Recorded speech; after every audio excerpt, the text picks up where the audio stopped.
হযরত খাব্বাব রাদিয়াল্লাহু তাআলা আনহুর কাছে গেল। যাওয়ার পরে বলতেছে, খাব্বাব, শুনলাম তুমি নাকি নবী মুহাম্মাদের ধর্ম গ্রহণ করেছো। হযরত খাব্বাব রাদিয়াল্লাহু তাআলা আনহু বললেন, হ্যাঁ, ধর্ম গ্রহণ করেছি। কাফেরেরা প্রস্তাব দিল, খাব্বাব, কেন তুমি তার ধর্ম গ্রহণ করলা? তার ধর্মটা ছেড়ে দাও।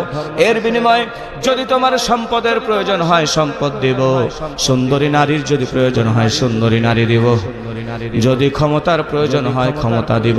হযরতে খাব্বাব রাদিয়াল্লাহু তাআলা আনহু বললেন, ও মক্কার কাফেরেরা, সারা পৃথিবী যদি আমার নামে লিখে দেওয়া হয়, তারপরেও যে রাসূলের উপরে ঈমান এনেছি, ঈমান ছাড়তে পারবো না। হযরতে খাব্বাব রাদিয়াল্লাহু তাআলা আনহুকে প্রস্তাব দেওয়া হলো।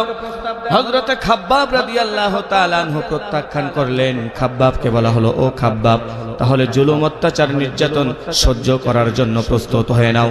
হযরতে খাব্বাব রাদিয়াল্লাহু তাআলা আনহু বলল, কোনো অসুবিধা নাই আমার, আমাকে যদি কেটে টুকরো টুকরো করে দেওয়া হয় তারপরেও আমি ঈমান ছাড়তে পারবো না।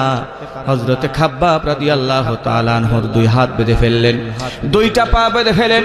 জ্বলন্ত অঙ্গারের উপরে হযরতে খাব্বাব রাদিয়াল্লাহু তাআলা আনহুকে শুইয়ে দেওয়া হলো পিঠটা বাঁচানোর জন্য। হযরতে খাব্বাব বারবার তার বুকটা উঁচু করতেছিলেন। কাফেরের বাচ্চারা বারবার বুক উঁচু করা দেখে দূর থেকে বৃহদাকার একটি পাথর নিয়ে এসে হযরতে খাব্বাব রাদিয়াল্লাহু তাআলা আনহুর বুকের উপরে চাপা দিয়েছে। আমার প্রিয় বন্ধুগণ, আমার প্রিয় ভাইরা, শুধু তাই নয়, দুইটা হাত আর দুইটা পা একত্রিত অবস্থায় বাঁধা ছিল, বারবার ছটফট করতেছে বাঁচার জন্য। কাফের মুশরিক বেঈমানরা হযরতে খাব্বাবের দুইটা হাত খুলে ফেলে দিল।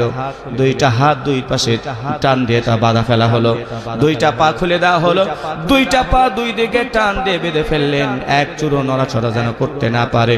হযরতে খাব্বাব রাদিয়াল্লাহু তাআলা আনহুকে এইভাবে জুলুম করা হয়েছে, অত্যাচার করা হয়েছে, তারপরেও বিন্দু পরিমাণ ইসলাম থেকে সরে যায় নাই।